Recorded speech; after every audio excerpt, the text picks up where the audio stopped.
اعوذ باللہ من الشیطان الرجیم بسم اللہ الرحمن الرحیم ومن یبتغی غیر الاسلام دینا فلن یقبل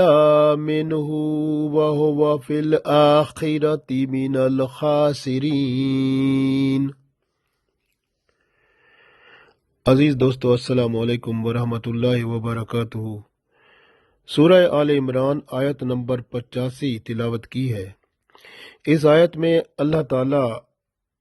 کھلے عام ارشاد فرماتے ہیں کہ اللہ کے نزدیک جو پسندیدہ دین ہے وہ اسلام ہے۔ اسلام کے علاوہ کوئی بھی کسی مذہب پر ہوگا، اللہ تعالیٰ اسے قبول نہیں فرمائے گا، چاہے وہ جتنے بھی اچھے کام کر لے۔ اسلام ہی واحد دین ہے جو اللہ کا دیا ہوا ہے، اور اللہ تعالیٰ صرف اسی کو ہی قبول فرمائے گا، اور جو اسلام کے علاوہ کسی اور دین پر چلتا ہوگا تو قیامت کے دن اللہ تعالیٰ کے ہاں وہ سزاوار ہوگا۔ پڑھتے ہیں، ارشاد ہوتا ہے اس آیت کریمہ میں، وَمَن یبتغ، و اور من جو، یبتغ چاہے گا، وَمَن یبتغ جو اور جو چاہے گا، غیر علاوہ، سوا، غیر الاسلام، آگے اسلام تو اسلام کے علاوہ، وَمَن یبتغ غیر الاسلام اور جو اسلام کے علاوہ چاہے گا، دینن کوئی دین، وَمَن یبتغ غیر الاسلام دینن اور جو اسلام کے علاوہ کوئی اور دین چاہے گا، فلن پس ہرگز نہیں، یقبلا قبول کیا جائے گا، منہ اس سے، یعنی پس اس سے ہرگز یہ قبول نہیں کیا جائے گا، یعنی اسلام کے علاوہ کوئی اور دین قبول نہیں کیا جائے گا، وہ اور وہ فی الآخرتی آخرت میں، من الخاسرین نقصان اٹھانے والوں میں سے ہوگا۔ پھر ایک دفعہ پڑھ لیتے ہیں، ارشاد باری تعالیٰ ہے، وَمَن یبتغی غیر الاسلام دینا فلن یقبل منہ وہو فی الآخرۃ من الخاسرین۔ کوئی شخص جو اسلام کے علاوہ کوئی اور دین اختیار کرنا چاہے تو وہ دین اس سے ہرگز قبول نہیں کیا جائے گا، اور آخرت میں وہ نقصان اٹھانے والوں میں سے ہوگا۔ غور کریں، یہاں پر اللہ تعالیٰ نے کھول کر بیان فرما دیا کہ اسلام کے سوا کوئی اور دین قابل قبول نہیں ہے۔ نقصان اور ذلت اور رسوائی کا باعث ہے قیامت کے دن اگر بندہ اسلام کے علاوہ کسی اور دین کا طلبگار ہوگا یا کسی اور دین پر عمل کرتا ہوگا۔ تو اللہ تعالیٰ نے بتا دیا کہ اسلام ہی وہی دین ہے جس پر ابراہیم علیہ السلام بھی تھے، اسماعیل علیہ السلام بھی تھے، اسحاق علیہ السلام بھی تھے، یعقوب علیہ السلام بھی تھے، موسیٰ علیہ السلام بھی تھے، عیسیٰ علیہ السلام بھی تھے، اور تمام پیغمبر تھے، اور تمام پیغمبروں نے اسی دین کی اشاعت کی، اسی دین کی تبلیغ و ترویج کی۔ اللہ تعالیٰ نے تمام پیغمبر اور تمام کتابیں اسی دین اسلام کی ہی اشاعت کے لیے عطا فرمائی، تاکہ ہدایت کا پیغام لوگوں تک صحیح حالت میں پہنچتا رہے۔ اسلام ایک عالمگیر دین ہے جو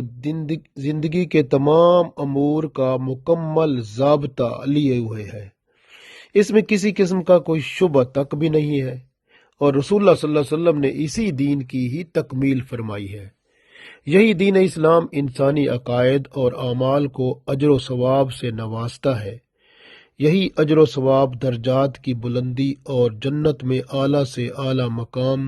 کے حصول کا ذریعہ ہیں۔ اگر انہیں یعنی اسلام کو مان کر مکمل ایمان کے ساتھ، اعمال صالح کے ساتھ بندہ اپنی زندگی کو مزین کر لے تو اس کے لیے آخرت میں کامیابی کے آثار ظاہر ہو جاتے ہیں، ورنہ نقصان تو یقینی ہے۔ جو اسلام کو مکمل جاننے کے باوجود اسے قبول نہیں کرتا، اپنی زندگی میں نہیں لاتا اور دوسروں کی تہذیب کو، دوسروں کے رسم و رواج کو ہی اپنی زندگی میں لاتا ہے تو وہ ضرور قیامت کے دن نقصان اٹھائے گا۔ غور کریں کہ اگر قرب قیامت میں عیسیٰ علیہ السلام بھی آئیں گے تو وہ بھی دین محمد صلی اللہ علیہ وسلم کی پیروی کریں گے، رسول اللہ صلی اللہ علیہ وسلم کی شریعت کو ہی بیان فرمائیں گے اور اسی کے مطابق اپنی زندگی گزاریں گے۔ رسول اللہ صلی اللہ علیہ وسلم نے خود بھی فرمایا تھا کہ اگر موسیٰ علیہ السلام اگر میرے ہوتے ہوئے آ جاتے تو وہ بھی میری ہی شریعت کی پابندی کرتے، یعنی ان پر بھی رسول اللہ صلی اللہ علیہ وآلہ وسلم کا دین اور شریعت لاگو ہو جاتی۔ حضرت عبداللہ بن عباس رضی اللہ تعالیٰ عنہ فرماتے ہیں کہ یہ آیت وَمَن يَبْتَغِ غَيْرَ الْإِسْلَامَ دِينًا فَلَن يُقْبَلَ مِنْهُ وَهُوَ فِي الْآخِرَةِ مِنَ الْخَاسِرِينَ، یہ آیت جو ہے اگر پڑھ کر اس سواری کے، یعنی اس گھوڑے کے جس کے اوپر بندہ سوار ہوتا ہے، اس سواری کے کان میں اگر یہ پڑھ دی جائے یا پڑھ کر پھونک دی جائے تو اس کی سرکشی جاتی رہے گی، تو گویا وہ سرکش سواری جو ہے فرما بردار ہو جائے گی اور بندے کے لیے وہ ایک امن و سکون کا سبب بن جائے گی، گویا اس پر سواری کرنا، اس جانور پر سواری کرنا آسان ہو جائے گا جو سرکش ہوگا۔ اس آیت کو پڑھ کر اس کے کان میں دم کر دیں یا اس کے کان میں یہ آیت پڑھ دیں تو وہ سرکش سواری وہ اپنی سرکشی بھول جائے گی اور فرما بردار ہو جائے گی۔ اس آیت کی شان نزول میں تفسیر قرطبی میں عبداللہ بن عباس رضی اللہ تعالیٰ عنہ سے روایت ملتی ہے کہ جلاس بن سوید کے بھائی حارث بن سوید جو تھے وہ اسلام سے پھر گئے، یعنی مرتد ہو گئے، اور پھر جب وہ قریش کے پاس چلے گئے ان کے پاس تو وہاں ان کو پتہ چلا کہ رسول اللہ صلی اللہ علیہ وسلم پر یہ آیت نازل ہوئی ہے جس میں اللہ تعالیٰ نے واضح طور پر فرما دیا ہے کہ اب اسلام کے علاوہ کوئی اور دین قبول نہیں ہوگا، اگر کوئی بندہ اسلام کے علاوہ کسی اور دین پر چلتا ہوگا تو قیامت کے دن وہ نقصان اٹھائے گا۔ جب یہ آیت حضرت حارث سوید جو تھے ان کو پتہ چلی تو انہوں نے فوراً توبہ کی اور توبہ النصوح کر کے، یعنی بڑی توبہ کر کے واپس اسلام میں داخل ہو گئے اور پھر اللہ کے رسول صلی اللہ علیہ وسلم کے ہاں وہ استغفار و توبہ کے ساتھ غلامی میں آ گئے۔ اسی طرح سے رسول اللہ صلی اللہ علیہ وسلم سے ایک روایت اور ملتی ہے کہ جب یہ آیت نازل ہوئی تو یہودیوں نے کہا کہ ہم بھی تو مسلمان ہیں، تو پھر رسول اللہ صلی اللہ علیہ وسلم نے فرمایا ٹھیک ہے، اگر آپ اسلام پر ہیں تو اب حج کا سیزن ہے، لوگ حج کرنے جا رہے ہیں، آپ بھی حج کر لو۔ اب سب لوگ حج پہ چلے گئے لیکن یہ لوگ بیٹھے رہے، تو گویا رسول اللہ صلی اللہ علیہ وسلم کی بات کو ٹال دیا اور اللہ کے فرمان کو نہ مانا۔ تو وہی دین اسلام جو رسول اللہ صلی اللہ علیہ وسلم نے جس کی تکمیل کی ہے یہی سچائی ہے، اور جو اس کو نہیں مانتا تو وہ قیامت کے دن ضرور نقصان اٹھائے گا۔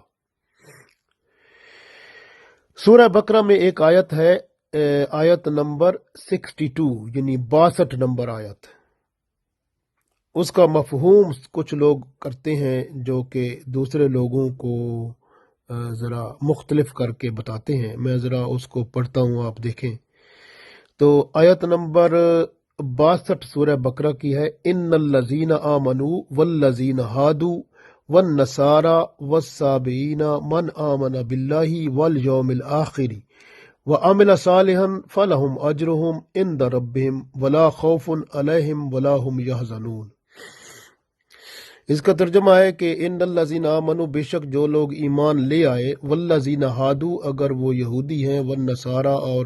اور نصارہ ہیں، والصابئین اور صابی ہیں، من آمن باللہ اگر ان میں سے کوئی اللہ پر ایمان لے آتا ہے، والیوم الآخر اور آخرت پر ایمان لے آتا ہے، وعمل صالحا اور نیک عمل کرتا رہتا ہے، فلہم اجرہم تو اس کے لیے اس کا اجر ہے، عند ربہم ان کے رب کے پاس، ولا خوف علیہم ولا ہم یحزنون تو ان پر نہ کوئی خوف ہوگا اور نہ وہ غمگین ہوں گے.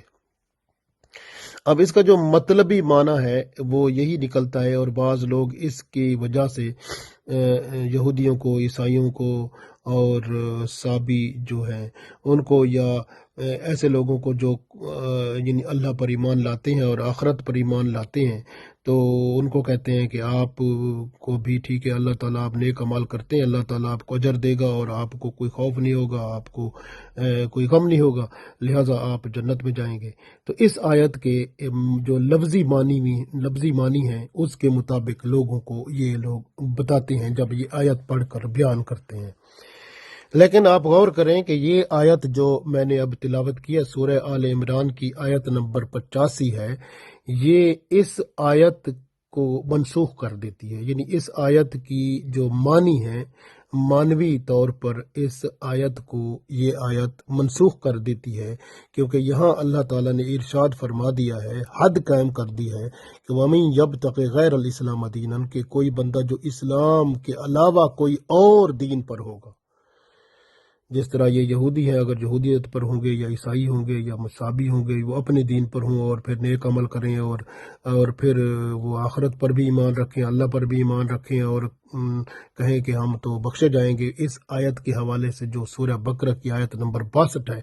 اس کے حوالے سے اگر وہ سمجھیں کہ ہم جو بخشے جائیں گے، تو وہ اللہ تعالیٰ نے اس آیت کے یعنی سورہ بقرہ کی آیت جو 62 ہے اس کے مفہوم کو، اس کے معنی کو منسوخ کر دیا جب یہ آیت نمبر 85 سورہ آل عمران نازل ہو گئی. تو اس میں حد قائم کر دی گئی کہ صرف اسلام ہی وہ واحد دین ہے جو قابل قبول ہے. فَلَن يُقْبَلَ مِنْهُ اس کے علاوہ ہرگز بندے سے کوئی اور دین قبول ہی نہیں ہوگا. وَهُوَ فِي الْآخِرَةِ مِنَ الْخَاسِرِينَ اور جو بندہ کسی اور دین کو اپنائے گا تو وہ آخرت میں خسارہ پائے گا. تو گویا اب اللہ تعالیٰ نے کھل کر بیان فرما دیا کہ خسارہ، نقصان ان کے لیے لکھ دیا گیا جو اسلام کو چھوڑ کر کسی اور دین کو اپناتے ہیں. تو گویا واضح طور پر فرما دیا گیا کہ دین جو ہے وہ وہی ہے جو اسلام ہے، اور رسول اللہ صلی اللہ علیہ وآلہ وسلم وہ ہستی ہیں جنہوں نے اس دین کی تکمیل کی. اب قرآن و سنت کے علاوہ کوئی اور راستہ نہیں ہے، شریعت محمدی صلی اللہ علیہ وسلم کے علاوہ کوئی اور راستہ نہیں ہے جو جنت میں جانے کا سبب بنے.